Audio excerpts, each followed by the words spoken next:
Hey Browns fans, it's time to gear up for a pain-free 2022 NFL season for your Cleveland Browns with new friends of the show, Buckeye Law Group.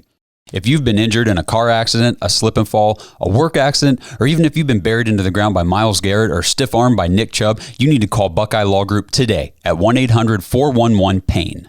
Their attorneys will fight for the money you deserve. Buckeye Law Group's attorneys have recovered over $1 billion for their clients throughout the entire country. So don't make the mistake of calling just any other attorney. Call attorneys you can trust, and best of all, they're Browns fans just like you. Call our friends from Buckeye Law Group at 1-800-411-PAIN. After 911, call 411. That's 1-800-411-PAIN. 1-800-411-7246. That's Buckeye Law Group, located at 1300 East 9th Street, Suite 1210 in Cleveland, Ohio. Buckeye Law Group, proud fans of the Cleveland Browns just like you. What's up, Browns fan? This is the infamous Brad Moneymaker, and today the Browns decided to lose by 3 points once again. How about a sad bark bark instead of a woof woof, because that was a woof of a game. All right, you guys are listening to the Dogs Podcast. Let's kick this thing off. Woo!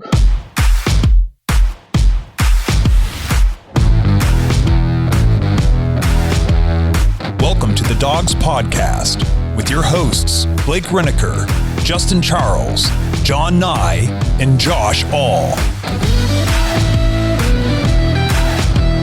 Hey, welcome back to another episode of the Dogs Podcast. If you want to get your intro on the show, head to thedogspodcast.com, tap leave voicemail in the drop-down menu. Big shout-out to Mr. Moneymaker for that intro this week. Brad's a member of the Patreon, so we've been getting to know him over the last few weeks since he's joined, so we appreciate that intro. As you heard from Brad, the Browns failed in all three phases of the game once again late. We don't know how to play 60 minutes of football, and we gave another football game away. So we're going to give you all our thoughts, not to mention all of your guys' thoughts. We have a lot of voicemails to get to today. Before we do, I want to remind you to check us out on Facebook, Instagram, Twitter, and TikTok. If you're watching on YouTube, please like and subscribe. Make sure you tap the notification bell so you never miss a new episode. You can also find us on Apple, Spotify, and Google Podcasts if you prefer to just listen to the show. Lastly, if you're looking for more Dogs content, head to jointhedogs.com, become an official Dog Pack member on our Patreon page. I want to shout out the Patreon. It's really picked up a lot, I'd say, in the last 2 months. Ton of fun people in there. Game days, we got threads going on in the Patreon. There's also a private Discord for Patreon members. That thing is always going off. I'm telling you, if you're ever just sitting there in the middle of the week and you have a Browns thought in your head and you're like, I wish there was somebody to talk to about this, join the Patreon and jump in the Discord. You post something in that, you're going to get 50 replies from all across the earth within minutes. I'm telling you, it's popping off all the time. You get an extra episode every week. It's just a ton of fun. Mixed game day is a lot more fun. You got somebody to just vent to, cry with, laugh with. It's just a lot of fun. Browns fans all over the world. So if you're looking for more content, jointhedogs.com, become an official Dog Pack member. So we want to get into this game today. The Browns lost another one, a heartbreaker, to the Los Angeles Chargers, 30-28. They literally tried to give us the game. We're going to get to your guys' voicemails here real quick, but I just want to preface this by saying I'm on the record on this show saying I think Staley is a terrible coach, one of the dumbest football coaches I've ever seen, and he did exactly what he always does. Yep. And we still couldn't win the game. I could not believe they went for it. And then I couldn't believe we stopped them. And then I can't believe we lost. I was just, for 5-10 minutes, I was just in utter disbelief. I know. When we first got in the studio, I told Justin that, whenever we stopped them, and you see where we are on the field. I said, we don't even need a yard. Well, I know, but I was just, even then I was like, 5 yards. If we get 10 yards, this is an easy kick. And then the first play we run goes backwards. It's like, uh-oh. Yeah. What did you guys think of the play calling there? A lot of people are complaining about it. Not good. So the big one to me where I just kind of obviously the run, I was like, but the one to me, we're chucking it deep. That's it. The DPJ. I'm like, why? What the hell are we doing? Well, I think you have to be very careful, though, because one pass to the middle of the field and something happens, game over. We don't even get to try a field goal. Absolutely. And I get that, but it's 1st and 10, and you have Nick Chubb. Yeah, but we had no time. Nick Chubb wasn't even in there. That's what I couldn't believe, because Nick Chubb's ripping off. I mean, what was he yesterday? Yards per carry. How many seconds were left though when we got the ball back? It doesn't matter. We ran the ball I know. anyway. I looked at the clock and it was like 50 seconds. Yeah, and it I was wasn't. like, It wasn't much, but we ran the ball. But we ran it outside with Kareem Hunt instead of just lining up Nick Chubb and letting him go right up the middle and chunk off 5 yards. When we threw that pass to DPJ, there was 24 seconds left. So I mean, I get it. I don't know. It's just confusion. After the first run, which you might not have liked the first run, I don't think we could throw the ball in play really, because then you're taking, if we catch it in the middle of the field, we go up to run, spike it or something, and nobody's set, and then there's a 10-second runoff, and then we don't get the field goal unit on. Here's the thing. The play calling might not have been fantastic. Mm-hmm. It was only a 53-yarder. We're talking about Cade York, how he can make 70-yard field goals. Mm-hmm. It's a 53-yarder. I watched Justin Tucker made a 53-yarder in last night's game for the Ravens. In the advanced metrics, I don't know if you guys saw this, they figured out where the goalpost would be. He kicked it so dead nuts in the uprights that if the goalposts were only a half a yard wide, it still would have been good. Wow. He's good. He kicked it literally right. That's how center. Down the middle it was. He would have made it in a half a yard goalpost. So I don't think, I know, and people are like, he's a rookie. We drafted him in the 4th round to make those kicks. And he has one job. I mean, I'm Yes. sorry. Yeah. You got to make your kicks. I mean, you are a kicker. And he missed the one earlier. Yeah, exactly. And he's missed multiple extra points this year. Yeah, it's starting to get bad. I feel like early on, a couple games ago, we were giving him a pass here, a pass there. I'm done giving the kid excuses. The rookie thing only goes so far. You're a kicker. It's all you did through college. It's all you've done all summer. It's all you've done all camp. It's all you do ever. Yep. Make your kicks. Well, and here's the thing is, he can blame the stadium. First of all, it was not windy down there, at least not according to the flags. There was no wind, bro. And second of all, other teams' kickers who don't practice here come here and make their kicks. Yeah. I don't know if you guys saw this stat. Browns opposing kickers are now 35 of 37 on field goals since 2021. Teams just don't miss kicks against Cleveland. York has missed as many field goals yesterday as Browns opponents have missed in the last 22 games. When playing the Browns, opposing kickers are 3.3% more accurate than Justin Tucker in his career. Whoa, what? Yeah. Next level. People just do not miss against the Browns. So you can't use kicking in Cleveland as the excuse for all these guys. Other teams who don't ever play here, except for maybe once a year, once every 5 years, are coming here and making their kicks. I wonder if it's so much of the narrative that, kicking in First Energy Stadium is so tough that these guys just get it in their head and they overthink it. I don't know. Can we just get a special teams coordinator to maybe teach them some things or that'd something? be great. I'm just saying it's a constant with every kicker that comes here. We have the same problem. But like you just said, kickers that come here on other teams don't have that problem. No, they're not overthinking it. They're just out there to kick. Do their job. DYJ, they call that. Yeah, that's right. So a lot of frustrating things, which I'm sure you guys are going to tell us all about. We're going to hear about it. Again, yep. we got a lot of voicemails to get to today, so we're not going to talk much. We're going to let you guys run the show. Again, we appreciate all the voicemails we're getting and the intros. It makes these post-games episodes way more fun than the last previous seasons we've been doing this. So keep it up. thedogspodcast.com. Tap leave voicemail, the drop-down menu. Continue to leave us your thoughts after the games. It's a lot more fun. All right, so we're just going to start off with I told you guys about these voicemails before the show. So caller calls in, positive vibes, guys, stay positive. Here are all the good things from the game. I mean, this is just like Browns fan to a T, Justin right? Charles in it, they call that. He calls back a little bit later and says, all right, I've been drinking. Oh. This team sucks. And you just listen. This is pretty good. But here's the positive stuff first. Hey, what up, fellas? Today was disappointing. We didn't win. But this is one of those games that actually gives me kind of some hope. You know, we were expected to just be blown out, and they were supposed to dice us all the way up, and they couldn't do it. We played well offensively. We did everything we were supposed to do, you know, except for that one play with Kareem Hunt where he got stopped behind the line. We did everything that we were supposed to do. You know, on 4th down, instead of going for it, you know, we actually tried to kick a field goal. It just didn't work this week. I think if we continue to play this way, those teams that we just don't think we're going to win against, I believe we have a real chance. Normally I would call and be like, hey, just talk about this and what we did wrong and what we did flop. But I believe that the energy you put out in the world is the energy you're going to get back. So let's put some good energy towards our guys so that next week they can go ahead and do what they're supposed to do. Okay, so then Eric had a couple drinks and Was that Kid Cudi called in there? changed his mind about Sending that. out those positive energy vibes. I love that. So here's the callback. Hey, fellas. I know I said I wanted to put some positive energy towards our guys, but I've been drinking. And kind of irritated with the fact that every team that we played so far, whatever their worst statistical feature is, they've had their best game against us with that feature. The Chargers were the worst in the NFL when it came to rushing attack, and they tore us up. Mitchell Trubisky, who is trash, had his best game against the Browns.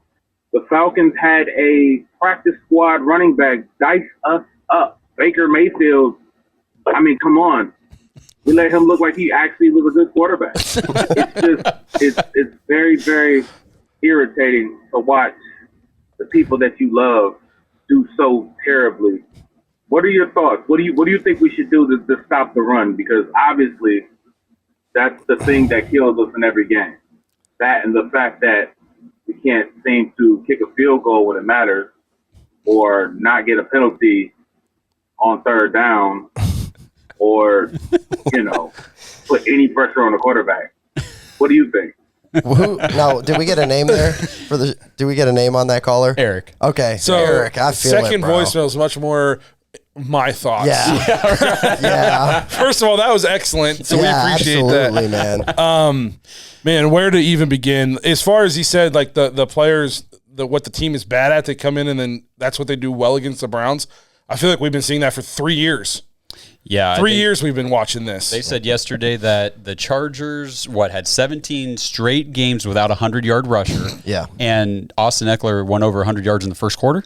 So yesterday, Right? Is that what collectively, He averaged 10.8 yards per carry. Ugh. This is the It second was week at in a 200 row. yards on the day. Yeah. This was the second week in a Rushing. row that we've had a running back average over 10 yards a carry against us. Oh, jeez. they had 4 games where they ran for 253 yards collectively. The Chargers ran for 273 yesterday against us in one game. And it wasn't like, I don't get me wrong, Austin Eckler, he is special. But when you think of him, he's a catch screen. He's not a legit, I wouldn't call He's not him a between the tackles runner. Correct. No, and he yeah. hasn't been, quote unquote, super special a couple of the games already this year. That's fair. Other teams can, but not the Browns, man. Like you said, 10. That's crazy. 16 carries, 173 yards, and a touchdown. Gosh. It's embarrassing. What he says, too, to stop the run now, we just signed the linebacker. We traded for the linebacker. What's his name? Deion Jones. Deion Jones, Pro Bowler for the Falcons. On IR. We'll see what he can give us. He's supposed to come off IR soon. Mm-hmm. I guess his Pro Bowl season was kind of a few seasons ago. Maybe a little bit of a drop-off. That's why we were able to get him cheap. He's going to be playing for Joe Woods, so we'll see. Yes, so he'll regress. He's going to be better than Phillips. I know we were kind of high on Phillips this year. He is terrible. Yeah. He is out of position almost all the time, and if he is in position in that rare instance, he will miss the tackle. I almost wanted to play a game the other day having something to do with like how many missed tackles we had. Oh, don't. But that whatever game I came up with was going to be a bad idea, Yeah, so I you're just gonna- didn't do it. Plus, I can't count that high. A lot of arm tackling. He's bad. We're out of position. There's 106 eligible defensive tackles in the National Football League to be graded by Pro Football Focus right now. 2 of our defensive tackles are 106th and 105th. Okay. Cool. So there's part of the problem. Yeah. And I'm going to 100% say this. Andrew Berry deserves some of the blame here. I do not. We've been saying for a long time, why does this team devalue middle linebacker and defensive tackle? You can't devalue both. Right. I've never heard of a defense where the plan is to be weak up the middle. Yeah. Yeah. The whole way up the middle. Yep. All the way up the middle, we're going to be weak. I've never even heard of that. So Andrew Berry, even though I think he's a very good GM and he's kind of like a salary cap wizard, we stole Amari Cooper, all that good stuff. This is bad. There's no way this could be acceptable. We cannot have the 2 worst defensive tackles in all of football starting for us. Now, one of them is not a starter. It's Elliott and Tagai, and then Taven Bryan's a little bit better, but he's not much better. No. And Miles, I heard last week they torched us running the ball because Miles and Clowney were out. Where both those guys were back, and they torched us even worse. Yes, they did. And I know Miles is coming off. He was in the car accident, so we're happy he's okay. His effort sucks. And you did this with Baker a lot last year. Like, if you're on the field, we're going to hold you to the standard that we need to hold you. I mean, if you're good enough to play, you should be good enough to play. And if you can't play, get off field. I went back and looked at his stats since week 2. So since the Jets and and then the Steelers and then this game because he didn't play against the Falcons. No sacks, right? 1 sack and 5 tackles. Yeah, he had 2 tackles yesterday. 2 of them were yesterday. Wow. Yeah. So 1 sack and 5 tackles in the last 3 games he's played. How is that? That is not elite. Being elite. That is not being a defensive player of the year. That's not even being the best defensive player on our team. Nope. Yeah. That is pitiful. That is awful. It's real bad. I told Josh, like, I'm watching the game, and if I didn't know any better, I wouldn't even know he was out there. No. Now, like, don't get me wrong. Like, I told him, I said that he gets double teamed. They literally schemed away from him the whole time. So at some point, you would think, first, let's try switching something up schematically, or stop setting 4 because it didn't work all game. Again, it's the same philosophy over and over, and it just continues. Not only are we getting, we were better yesterday, I guess, a little bit against the throw, but we're getting bullied so hard at the line that by the time linebackers come up to make a tackle on the running back, they're already 6 yards deep. So no kidding that we're giving up 6, 7, 8 yards a run. We get no push up front. And then, our linebackers are coming up to make tackles damn near where it's a first down already. If they make the tackle. You watch our 2 interior guys. I was watching some plays yesterday. They get driven. It's like a middle school football game. Yeah, they get pushed like 6, 7 yards back. Yes. And then if they run away from Miles, he takes the play off. He does not try to get it from the backside. People will argue about that, but it's true. It's true. Watch the game. Yep. And then a lot of times Timo will just, in order to negate his pass rush, they'll just run at him. Mm-hmm. And it's not like, and then he's not dominating there in the run game. He has 5 tackles in 3 games. He's supposed to be a defensive player of the year candidate. By the way, his 1 sack in the last 3 games was against the Jets on the play where they just didn't block him. He didn't do anything sweet. They just had a blown offensive line assignment in pass pro, and he just didn't get touched and blocked, and he got a sack. That's his only sack since week 2. You're right.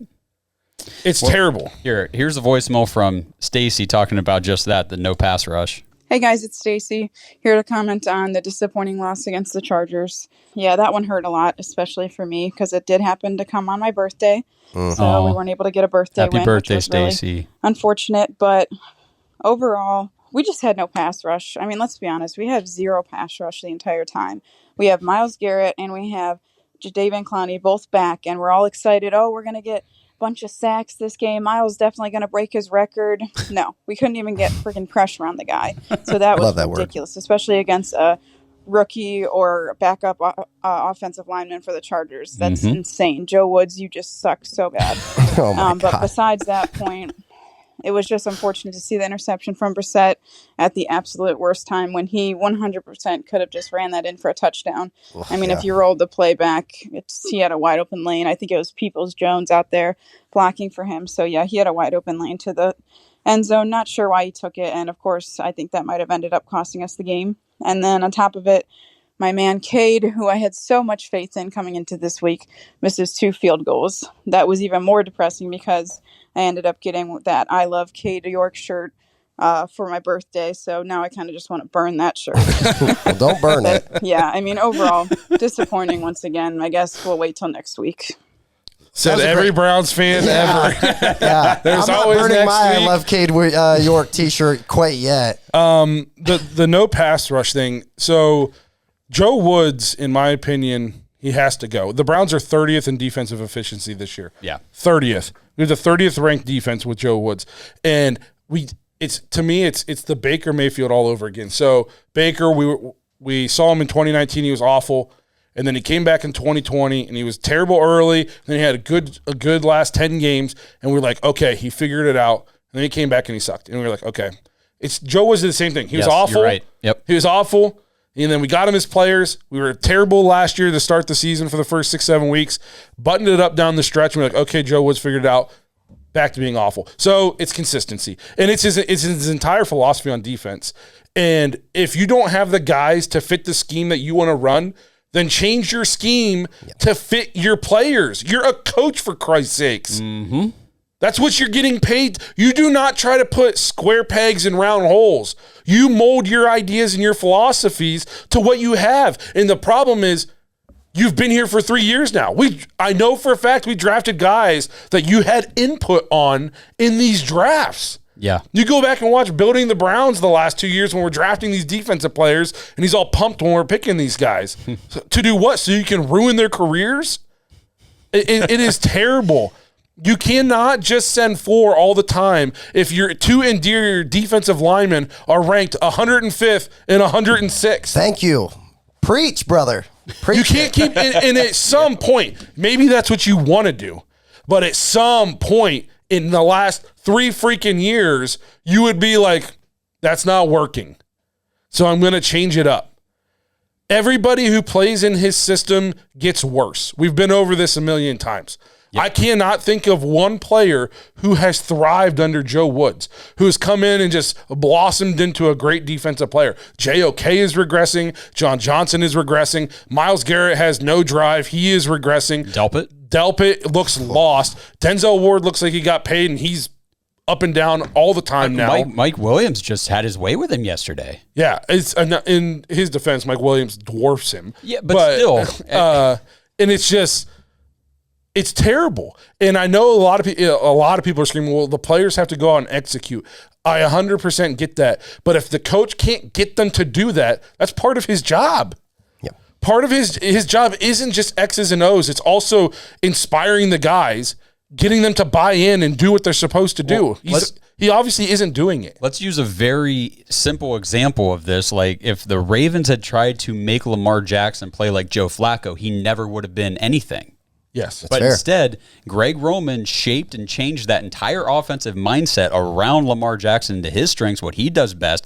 Throwing wasn't his best attribute whenever he was a rookie. It's still not probably his greatest one. His rushing is crazy. So they make sure they feature that and make that, doable for him. Yes. And people say the players got to play. Well, here's an example. The Cowboys were the worst defense ever. Yeah. And all they did was bring in Dan Quinn. And now look at adding Micah Parsons helps. But Absolutely. We have a Micah Parsons. So, yeah, we should. Yeah. So just look at the collegiate level. Ohio State's defense was awful last year. It's a ton of the same guys this year. Yeah. And now you bring in Knowles, and now Ohio State's defense, it's still not amazing. They're still working at it, but it's top 15 in like every major statistical. It is light years better than it was last year. And all they do is change one guy. Yeah, It's definitely the coaching. And I told Justin when we first walked in today, I said, all right, I am now at that point. Fire Joe Woods because it can't get any worse. No, and people are saying, well, yeah, but if you fire him and like you make Howard, D'Anthony Bell's guy, the defensive coordinator, he's just a Joe Woods guy. He's just going to keep running this. Not true. That just because he coaches under Joe Woods doesn't mean he has all the exact same ideas and plans. Freddie Kitchens coached under Todd Haley. We fired Todd Haley, and Freddie Kitchens didn't come out and run Todd Haley's offense. Right, and you got to think whoever they do appoint to that position, they're going to say, like, you need to fix this. Yeah. And well, okay, what the guy before me was doing got him fired, so maybe I'll do something different. Correct. It like you said, it's not going to, we're 30th. Yeah. So we fire him and go to 32? Ooh, big whoop. Yeah, I mean, what are they going to rip off, 10.5 a carry? Like, yeah, it's just got to be done. And I also put some of this on Stefanski. Because he is a genius, in my opinion, like in terms of blocking. We're still facing loaded boxes, and nobody can stop our run. Right. And does he make a couple maybe like boneheaded calls throughout the game? I'm not arguing that. But overall, we're 5th in the league in offense with a backup quarterback and one wide receiver. Okay? But he's a head coach, not just an offensive coordinator. You have to man up, grow a set, and go tell Joe Woods, hey, you don't get to coach here anymore. I'm tired of watching this. And you can do it to Prefert, too, on your way if his office is on the way. You don't have to talk to him very long. Just say, go. Yeah. One word. Because those 2 units just keep costing the Browns. And a little off topic, Kevin Stefanski should win like a Nobel Peace Prize or a Medal of Honor or something for the fact that he drugged Baker Mayfield the way he did and got what he got out of Baker, and now he's getting this out of Jacoby. Yeah. You know what I mean? Like, the guy's an offensive wizard. But I'm with you, and I was talking to somebody on YouTube in the comments actually about this, like, and because they made the comment, I said, I totally agree. Like, Stefanski, you're making a really strong push for a really good offensive coordinator position someday, but you're going to lose your head coaching privileges if you don't get this entire team under wraps because, like you just said, the defense, the special teams, those all fall under you too, not just the offense. Yep. So if he's putting all his trust in Joe Woods saying, well, I'm leaving it to you, I trust you, he needs to fix that because it's not working. Yes. And that's all that is on Kevin. Yes. So there's blame to go to AB for some of the defensive roster decisions, and there's blame on Stefanski for not saying, hey, I need to take some ownership. I'm the head coach, not just the offensive coordinator. Right. And I'm a Kevin Stefanski guy. Yeah, oh no, I love him. But it's still on him to be a head coach. Yep. So it's not working. The NFL action is in full swing here at DraftKings Sportsbook, an official sports betting partner of the NFL. We're talking touchdowns, big plays, and even bigger wins. New customers can bet just $5 on any NFL team to win and get $200 in free bets if they do. And if that's not enough, everyone can boost their winnings with DraftKings stepped-up same-game parlays. Right now, for every leg you add, you can boost your winnings up to 100%. With payouts bigger than ever, why bet on football anywhere else? To make things even sweeter, you can throw down on stepped-up same-game parlays once per game day all season long. So go download the DraftKings Sportsbook app right now and use promo code TPPN to get $200 in free bets if your team wins when you place a $5 bet on any football game. That's code TPPN only at DraftKings Sportsbook, an official sports betting partner of the NFL. Minimum age and eligibility restrictions apply. See show notes for details. From tailgate parties to busy weeknights, the flavor experts at Omaha Steaks have made it easy to savor all the flavors of fall. With their mouth-watering assortments of perfectly aged steaks, ultra-juicy burgers, and easy-to-prepare comfort meals that are ready in a flash. Right now, take advantage of 50% off site-wide by shopping their semi-annual sale. This sale only happens twice a year, and it's on now with 50% off delicious customer favorites. And when you use promo code DOGS at checkout, take an additional $30 off of your order. Don't wait. Go to omahasteaks.com, enter DOGS at checkout, and stock up on fall flavor today. Omaha Steaks is perfect for those chilly and busy fall nights with entrees ready before the kids can say, what's for dinner? And don't forget to use the promo code DOGS at checkout to score an extra $30 off your order. Omaha Steaks isn't just steak. It's the best steak of your life. Guaranteed. That's omahasteaks.com. Promo code DOGS at checkout. Minimum order may be required. Now let's get back to the show. I feel like we just become broken records out here. Every week we just say, hey, I said last week, can we just send the house? What? Just one play. Yeah. Just see what happens. Just start doing something that if we start getting beat over the top every now and then because we're blitzing so much, at least we're creating some havoc. Maybe we'll force a turnover or something. I'm tired of dying by 1,000 cuts. Mm-hmm. Yep. Just letting them just cut us. 5 yards here, 8 yards here, 7 yards here, busted coverage, 95 yards. Yeah. We've given up more 99-yard drives under a Joe Woods defense than all the rest of the teams combined, I would bet. I'd bet my house. I feel like I say it all the time. Just can't let them go 99 here. 5 minutes later, they're celebrating their touchdown. Yep. Khalil called in, and I forget what he asked exactly. We might have already answered, but he's talking about Stefanski's job here. What's up, Browns fans? This is Khalil, and I have one major topic to talk about, and that is people on social media asking for Kevin Stefanski's job, or at the very least, asking him to give up play calling. Now, call me crazy, guys, but I think having a head coach give up play calling that's been top 5 in offense this season, did it with 2 very average quarterbacks, is a crazy thing to do. But what do I know? But yeah, people want him fired, so I guess we should just do that, right? I don't think we should even judge Kevin Stefanski until he gets a full season with Deshaun Watson. Again, his play calling at times is very questionable, but to ignore the defensive issues, to ignore the terrible interception from Jacoby Brissett, to ignore the 2 missed field goals from Cade York is kind of crazy, and just putting the blame 100% on the head coach is also a crazy thing to do. Now, if you find a head coach that's correct 100% of the time, some way, somehow, I will find $1 million. I'll ruin my credit score. I'll take out loans. I'll rob banks, rob grandmas. Oh, man. I'll figure it out to give you $1 million, and I'll give it to you right on the spot. But until he gets a full season with an elite quarterback and Deshaun Watson, I'm not going to judge him until then. Anyway, thank you guys, and have a good day. Peace. Well put. I agree, but I disagree. I think that, yes, offensively, I don't want to judge anything too much until we see Deshaun Watson, but like we just talked about, as a whole team, he's he's coach of the whole team, not just the offense. So. Correct. But don't argue with these people about calling for Stefanski's job it's like talking to a wall. It's the guys that said that Baker was better than Deshaun. It's just don't even waste your time. I'll waste my time for you because I got the time sometimes. But just don't even. It's the most ignorant thing. We scored 28 points. Yeah. Right. Again, can he have a questionable call here and there? Yes, obviously the 4th and 1 that was where he bad didn't call. QB sneak it is mind-boggling. But to earlier me. in the game on a 3rd and 1, they QB sneaked it for first down. I'm like, that's exactly right. The only thing I can think is we came out in a formation and I thought we were going to QB sneak it, and just before we said hut, the Chargers popped a timeout. So the only thing I could think is he was like, well, they know what's coming now. They're going to adjust to that. So I'm going to try something. So every once in a while, he's so smart. It's like he outsmarts himself. Like, bro, it doesn't matter if they know it's coming. We have 2 Pro Bowl guards. Just run the QB. You have 2 Pro Bowl guards and a big, strong quarterback.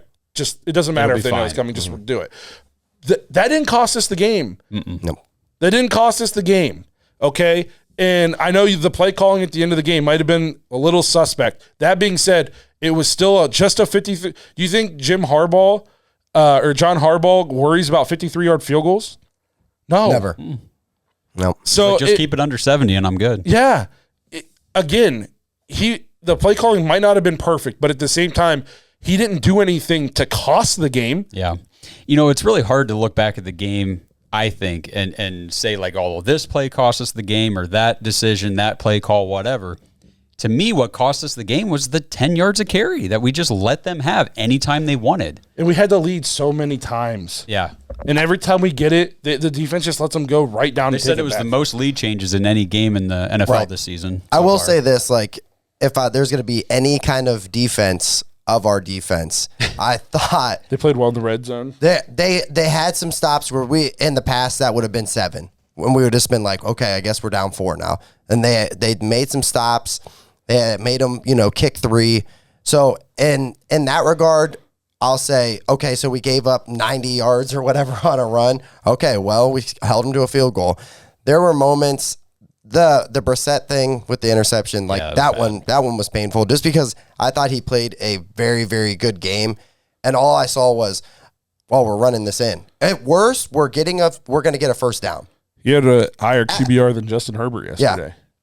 And so, is there a little bit of blame? Does he want that back? I'm sure. I don't know what he saw there because from where I was at, I was like, oh, that wasn't it. But I think, and it sucks to put this all on Cade York, but come on, man. Come on, bro. Make that kick. Make one of those kicks. All 3 phases, though, I think had a hand in this loss. So I think the defense obviously is awful.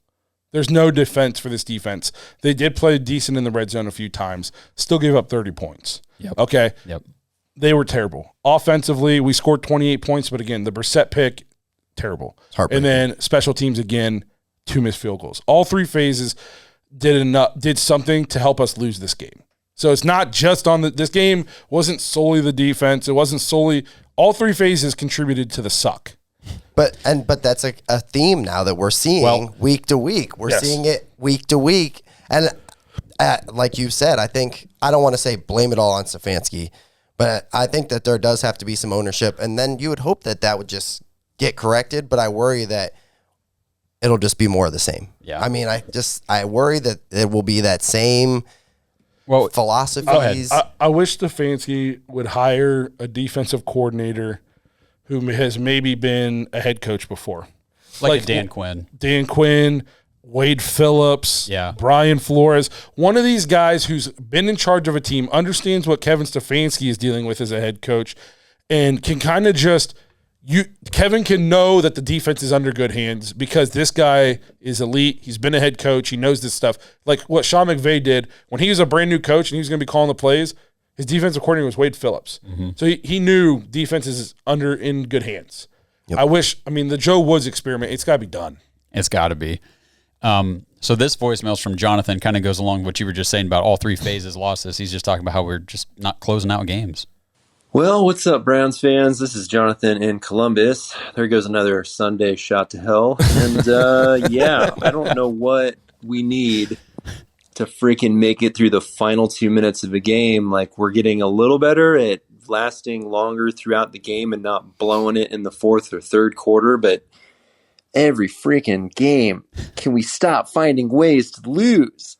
If we're not shooting ourselves in the foot, like, I don't know, like, is Deshaun going to get us through the final 2 minutes? Because something needs to. I don't know what's left to do, man. Browns is the Browns, I guess. Jeez, Pete. Jeez, Pete. Trust me, man. I get it. Interesting thing, kind of like what he said, does Deshaun get us to the final 2 minutes? I saw some things on Twitter saying, even though Jacoby's played well, the Browns are probably 5-0 with Deshaun. I don't know about that because Jacoby didn't cost us the Jets game. Right. You know what I mean? Now, he did throw the pick, and does Deshaun throw that pick? I don't know. But at the end of the day, it didn't matter who the quarterback was. The defense still gave up the busted play, and then the special team still gave up the onside kick, and then the defense still gave up another touchdown. Right. But you also have to think, we were actually talking about this with the Patreon people a little bit. The offense is extremely efficient right now. I think when Deshaun gets here, it's going to remain very efficient and also become explosive. Yeah. That's the thing. So we talk about, well, how would those games have ended if Deshaun was – they would have been completely different because we might have been up by 2 scores before 2 minutes. The Jets might have been had to be 3 scores. Yeah, I mean, you just don't know because he – as good as Jacoby has been playing and as well as this offense is running, Deshaun Watson is an elite quarterback. That's why he got paid what he got paid. That's why we traded what we traded. Correct. Yeah. That's fair. So it's going to be a completely different story when we get him, but it just sucks that story is coming off of now we're 2-3 instead of potentially 5-0, 4-1, something a little bit better than what we have to work with. Yeah. But trust me, man, the final 2 minutes thing, to me, that's leadership. Yeah. There's no – I just don't – I think Jacoby's a leader on the offense. I would say Nick Chubb's kind of your silent leader. Amari Cooper's a little bit of a Nick Chubb type. It's a receiver position. Mm-hmm. But I think the offense has some leadership. Yeah. Okay? I think the defensive side of the ball has none. Well, if we're going to Anthony Walker was the closest thing, and he's not there anymore. Hey, Browns fans, let's just take a quick break in the action to talk about Raycon's Everyday Earbuds. These earbuds look, feel, and sound better than ever.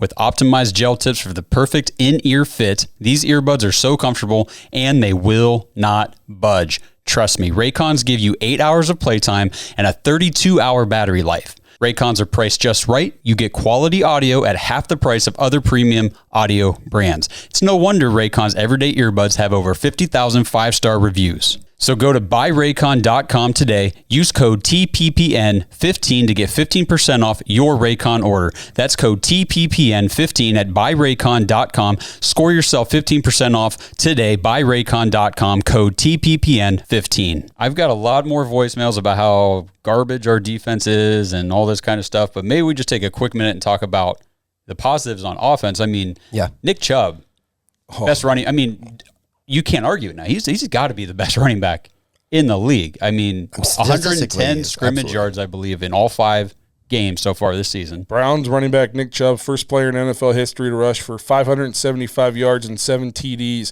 on fewer than 100 carries through the first 5 games of a season. How many has he got? 90? I'm not sure. 93? Something like that. I saw it earlier. 90-some carries, somebody in our group text sent it. I thought it was 93. So he's unreal. Yeah, I mean, as long as he stays healthy, I mean, the rushing title's his. Who knows how this season goes? I mean, he could be in MVP talks, the way he's scoring. I don't know if he'll be MVP because I don't know if we're going to win enough games. Well, but offensive player of the year, 2,000 yards and close to 20 touchdowns or something. I mean, Nick Chubb can do that. I agree. And I think he's on pace to do it. It was 98 carries. I'm sorry. 98. Guys. Okay. I mean, still. And I would like to. I mean, David Njoku looks like he's here. You know, he's played really well. Yep. 2 of the last 3 weeks. Yeah.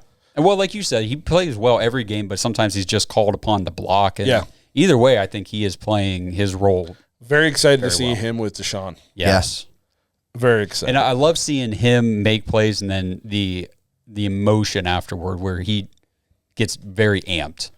I could just like that's good energy for the offense too. I just think the offensive side of the ball, like I said, it has Chubb's a leader. I would even say Njoku, in my opinion, is kind of like what it means to be a Cleveland Brown.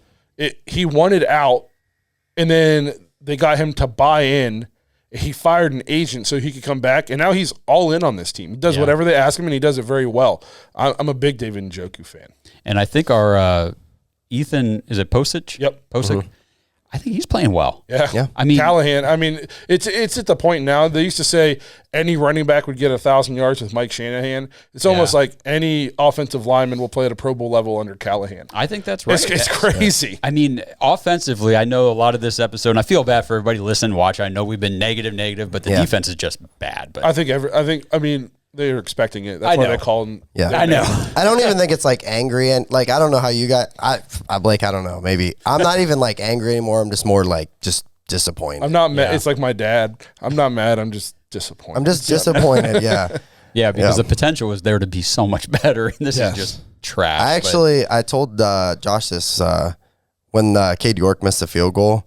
I turned around and high-fived a guy because I thought they made it. Because from my seats are pretty much like 40-yard line, but up. So we got the ball off, and I was like, done. Did it. Well, you also had a little bit of libations. Oh, well. I mean, who wasn't? I was in there with 64,000 people that were doing the same, just living the dream. So what else we got here? Well, we can go back to sad game talk. Oh. Mike sent this voicemail in. Yeah, so let's talk about that last game. It was a joke, to say the least. I knew we were going to get our butts kicked by Justin Herbert, but it was just a disgrace. Per usual, the Browns beat the Browns. Let's talk about firing Joe Woods. Let's make sure Jacoby knows how to run a touchdown and not just throw a pick.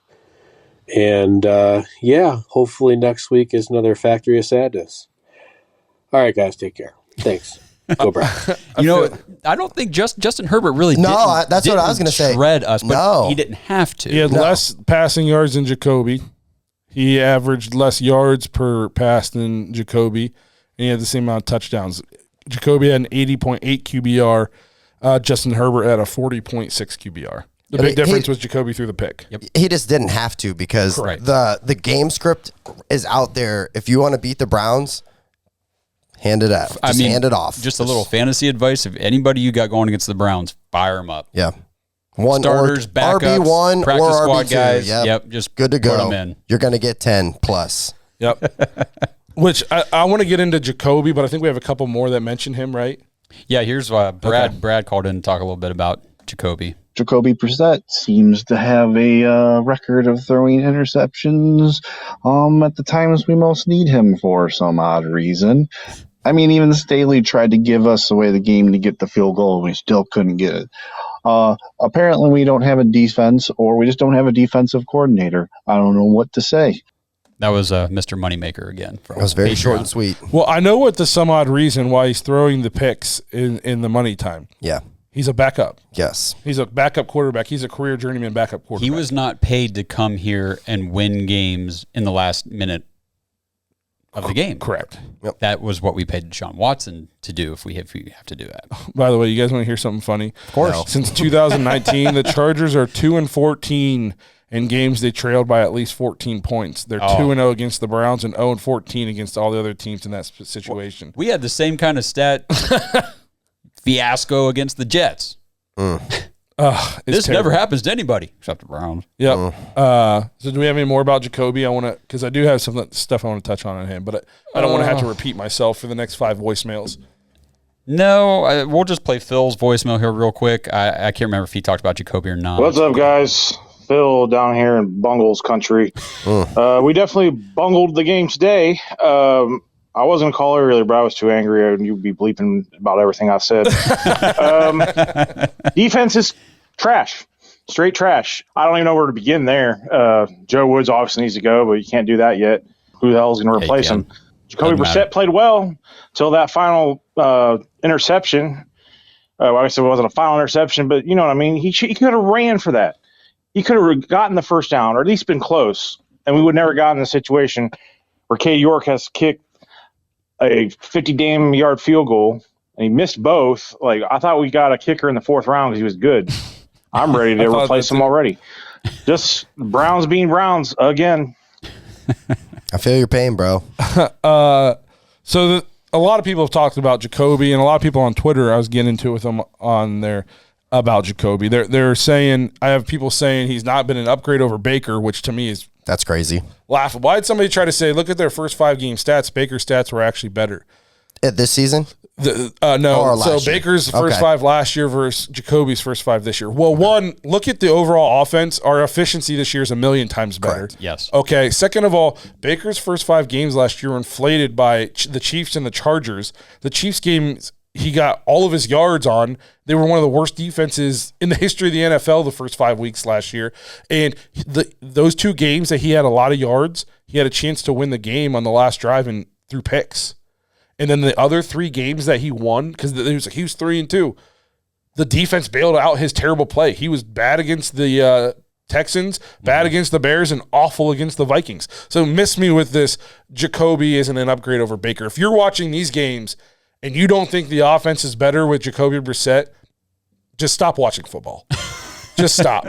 Because you clearly don't know what you're watching. 2, Jacoby Brissett was not brought here to lead game-winning drives. We were supposed to be leaning on a top 5 defense.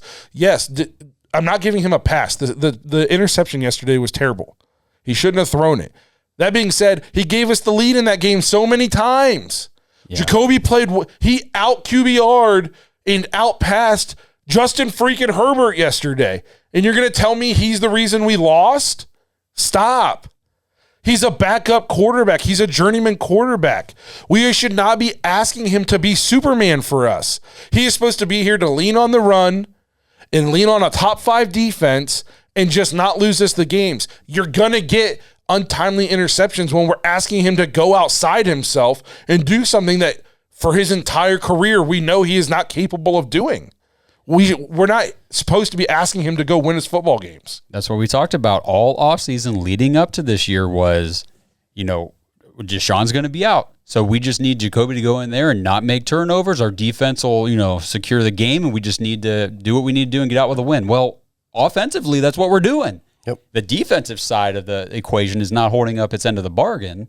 And that's, like you just said, that's why Jacoby has to go out there and try to be put on his best Deshaun Watson. It just doesn't work. I'm pretty sure he's like top 7 in QBR this year. He's or at least top 10. Well. 6. Yeah. So Jeez. You mean to tell me this guy's top 6 in QBR, and other than the 3 picks late in the games, which all these games we had leads in, he shouldn't have been out there in the final minute and a half trying to throw his way most of the time with no timeouts. Again, he's a professional quarterback. You don't want him to throw picks, but if you expected to bring Jacoby in and to lean on him for game-winning drives in the final, then you're an idiot. What backup on any other team is going to come in and be number 6 in QBR like Jacoby is? I mean, He's putting up statistics. I mean, of an average starting quarterback in the NFL, not just a backup. A top 10. I mean, he's been playing really now. Like, don't get me wrong. Like, the offense works well because he has Nick Chubb, he has Kareem Hunt, he has Amari Cooper and Njoku. But so did Baker. Right. But if you would have told me at the beginning of the year, hey, we're going to go out there and we're going to score pretty much above 25 most games, I would have been like, oh, wow. We're winning games. Yeah. Deshaun Watson didn't get suspended for 11 games.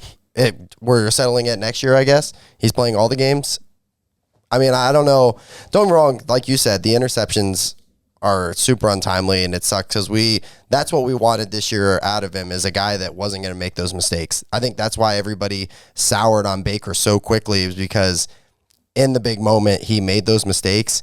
But like you said, he's a backup quarterback. What more do you want from him? I mean, seriously, what more? If you would have told me he's going to go toe-to-toe with the Chargers, I'd have said you're crazy. Our defense is going to shut them down if we're going to win that game. Nope. Ooh. Are the Dallas Cowboys asking Cooper Rush to go out there and win them football games right now? No, they're leaning on their defense and their run game. And Cooper Rush completed 10 passes yesterday, and they beat the Rams. Yep. If Jacoby would have only completed 10 passes yesterday, we would have gotten murdered. Annihilated. Yep. So miss me. Jacoby is not the Browns starter. That's a thing I got into with. He's starting for the Browns right now. That doesn't make him the Browns starter. He's playing in place of the starter, of the suspended starter. He is not the Browns starting quarterback. There's a difference. Mm-hmm. He is the backup quarterback. Is Teddy Bridgewater the starter for the Dolphins? No, Tua is. Don't be dumb, people. Stop being stupid. I know. It's frustrating. We got some more. I don't know how many more of these voicemails do you want to? Let's just do one more. If we didn't get to your voicemail, I'm really, really sorry. But we try to keep the episodes at like the hour, and I feel like we got so many that we'd be here for like 3. Yeah, so if we didn't, keep leaving them, and we'll get to them eventually on episodes. Do you want a positive one to just kind of wrap it up with? Keep your heads up, kind of. Yes. Go ahead. What's the other one? So this is from Riley, called in about this. What's up, Browns fans? This is Riley from Marysville. It's been about an hour since the final score posted. Obviously a disappointing loss, but I think we're on the cusp of being a pretty solid team. I thought it was pretty ironic. We went up 14 points, and as you guys said on last week's pod, we give up the big play, and there comes the 80-yard run by Eckler. That stuff's got to be cut out. The margin of error with this team is just so razor thin right now. You just can't have plays like that. Cade's got to put the points up, but he's a rookie, it's just tough. I think we're in for a lot of games that are going to be tough like this. But I thought overall the team played pretty well. They just ran into a good team. I think we'll be fine. We got to keep our heads up high. Defense has got to play a little better. Miles has got to get involved. We got to figure something out to get him involved on some plays. He's been pretty absent in the pass rush of the past few games. So, I think we have the potential. Right now we're a middle of the road team. We'll get there. Keep your heads up. Keep pounding. Okay. Well, Riley, we appreciate your optimism. I think I'm going to change up. I think the defense needs to play a lot better. Yep. Not just a little better. And I know that Cade's a rookie, but you've been doing one thing since probably like 4th grade. You got to make your kicks. Justin Tucker came in as a rookie and was great. Evan McPherson last year for the Bengals came in and was great. We drafted you in the 4th round. We brought no competition in whatsoever over the summer. You were the only kicker we even had eyes on. Yep. Make your kicks. Yep. And I don't know, you said we just ran into a tough team. Well, we're about to run into a bunch more. Oh, yep. That's all we've got coming up. So we got to get it figured out quick. Again, I understand where you're coming from in terms of like we fought them to the end. Mm-hmm. But, man, that might be like that's good for my 7th grade football team. But for my Browns, like this is a win or loss league. I will say the one thing that I am concerned about is how many of these last-minute close game losses, heartbreaks can we endure before the morale starts to go out the door? Guys start getting chirpy, Yeah, because there's no leadership on the defense. Exactly. So, I know we say, oh, well, they played well. We can carry that in the next week. Well, what if they carry in the negative? Like, oh, we just blew another lead. We were going to win that. That's why I think the defensive coordinator needs to go. Yeah, I think so. At some point, like you need a different voice. You need a spark. And the players, in my opinion, like it's obvious they're not picking up what he's putting down. No, not at all. So just get a different voice in the because at some point they're just going to be like they're going to quit playing for him, and then the season's done. Yeah. So we're going to go ahead and wrap this thing up. We don't want to be too long-winded on these things. I like to try to keep them around an hour. Again, if we didn't get to your voicemail, I apologize. We want to try to get to as many as we can, but then as you see, you guys voicemail us, then we get fired up about your voicemail and we start going on rants. It's a lot of fun getting all your guys' feedback about the game, so we appreciate that. Please don't stop. Don't get discouraged if yours didn't get on the show. I promise it will get on the show. If you just keep leaving them, we will get to yours. And if you're looking for more stuff like that, join the Dogs, become a Patreon member. Yeah. You can drop stuff like that to us pretty much 24/7. I'm on the Discord all the time. So if you want a bit more access to us, check that out. But again, keep leaving us the voicemails. Makes these episodes way more fun, more therapeutic, hearing from all you guys. I know I'm not the only one out here just like depressed. So it's good to hear from you guys from all around. We appreciate that. Thank you for being here. Make sure you guys tune in a few days when we drop our Patriots episode preview. And if you want another extra episode this week, jointhedogs.com, become a Dog Pack member, check out the After Hours episode. Until then, we will see you guys later. Thanks for listening to another episode of the Dogs Podcast. Make sure you subscribe on YouTube and follow us on Twitter at the Dogs Podcast. Get your thoughts on the show at thedogspodcast.com.